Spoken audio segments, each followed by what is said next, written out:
혹시 올해 하반기에 이 전세 계약 만기가 도래한다 이런 분들은 오늘 유튜브 방송 주의 깊게 봐주시면 좋을 것 같습니다. 시작하시죠. 안녕하세요. 복덕방 기자들의 이데일리 하진아 기자입니다. 요즘 전세 구하기 어려운 분들 많으시죠? 뉴스에서는 전세값이 안정화됐다고 하는데 현장에 나가보면 전세값이 이미 많이 올랐거나 또는 요즘 기준금리 인상 때문에 전세 대출 받기 어려우신 분들 많으실 거라고 생각이 듭니다.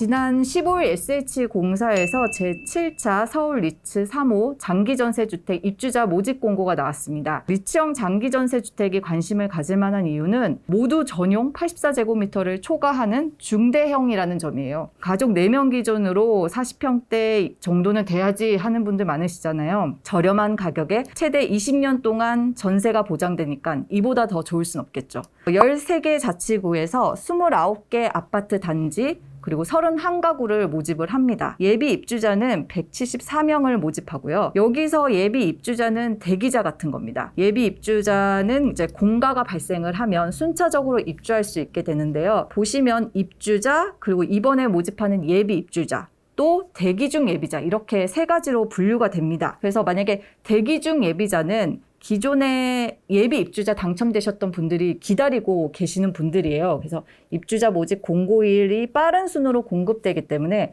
기존에 대기 중 예비자가 있는 경우에는 그분들에게 먼저 연락이 갈 겁니다. 그런데 뭐 무작정 기다리면 되나? 그건 또 아니고요. 이번 7회차 같은 경우에는 예비 입주자 자격 유효 기간이 2023년 10월 13일까지입니다. 그때까지 만약에 본인 차례가 돌아오지 않았다. 그러면 그냥 그건 땡이고요. 지난 6회차 예비 입주자는 2022년 3월 31일까지 그 유효 기간이 보장이 되고요. 사실 가격이 가장 궁금하실 텐데요. 4억 원대부터 7억 원대까지 넓게 분포되어 있습니다. KB 통계를 살펴보니까 지난 6월에 1제곱미터당 서울 아파트 평균 전세 가격이 811만 원이에요.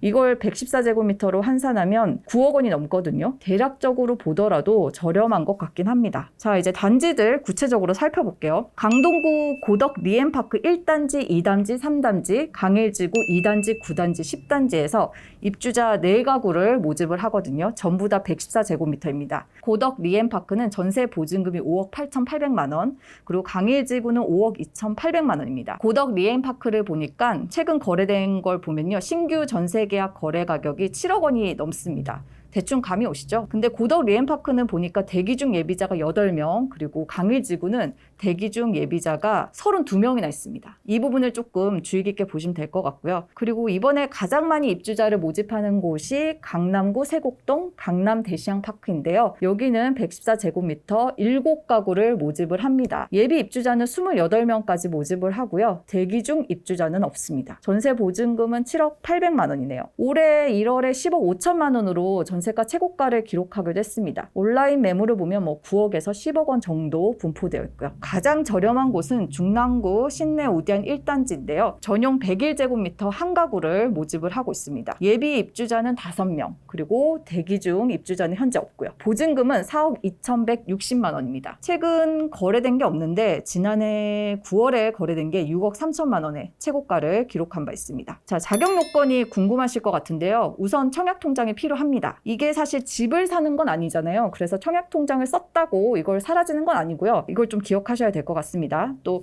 1순위, 2순위 이걸 구별하기 위해서 청약통장이 필요한 건데요. 주택청약 종합저축이나 청약예금을 가입해서 2년 이상 경과한 자로서 면적별 청약 예치 기준 금액 이상이 있어야 합니다. 전용 85에서 102제곱미터 이하는 600만 원 이상, 그리고 전용 102에서 135제곱미터 이하는 1,000만 원 이상이 예치가 되어 있어야 합니다. 만약에 청약저축이나 청약부금 가입자는 1순위가 아니라 2순위 청약자가 되고요. 동일 순위 경쟁 시에는 서울 거주기간이 길수록 또 무주택기간이 길수록 신청자 나이가 많을수록 부양 가족 수가 많을수록 특히 미성년자 자녀가 많을수록 청약통장 가입기간이 길수록 유리합니다. 참고로 지난 6차의 경우 당첨자 커트라인이 26점이 가장 낮았거든요. 요건 한번 찬찬히 한번 계산을 해보시면 좋을 것 같습니다. 그리고 당연히 무주택자여야 하고요. 일반적으로 분양권, 입주권 갖고 계신 분들은 불가능합니다. 소득 자산 기준도 봅니다. 도시 근로자 가구 원수별 가구당 월 평균 소득의 150% 이하여야 하고요. 4인 가구라고 한다면 1,080만 1,214원까지는 가능합니다. 부동산은 2억 1,550만 원 이하, 자동차는 3,557만 원 이하여야 합니다. 이번 공가 재공급 단지는 올해 10월 31일부터 입주가 가능하기 때문에 이 날짜 한번 잘 따져보셔야 될 것 같고요. 제가 SH공사 측에 여쭤보니까 당첨자 발표 후에 한 2개월가량까지는 입주 기간을 드린다고 해요. 부득이하게 못 들어가게 되는 상황이다. 그러면 추가 3개월까지는 관리비와 이제 소정의 페널티 성격인 연체료를 지불하면 되고요. 그리고 장기 전세 주택은 일반적으로 최장 30년까지 살 수 있거든요. 근데 아파트 단지마다 이 준공 연월이 다르기 때문에 관심 있는 아파트 단지가 있으시면 개별적으로 좀 확인을 하셔야 될 것 같습니다. 전체 20년 중에 이게 얼마나 남았는지 한번 계산을 해보면 충분히 이제 예측이 가능할 것 같고요. 또 매년 주택 소유 여부나 소득 기준을 따져서 재계약 심사를 진행하고 있다고 하더라고요. 그래서 소득이 뭐 그런데 만약 150%를 초과한다고 하더라도 이게 바로 뭐 퇴거 조치가 이루어지는 건 아니고요. 거기에 맞춰서 이제 보증금을 조금 인상하는 정도로 조정이 된다고 합니다. 이번 7차 리츠형 장기전세 주택은 28일까지 청약 접수를 받고요. 그리고 8월 3일 서류 심사 대상자가 선정이 됩니다. 그리고 10월 14일 당첨자 발표를 하고 10월 26일, 28일까지 계약을 진행한다고 하니까요. 관심 있는 분들은 눈여겨보시면 좋을 것 같습니다.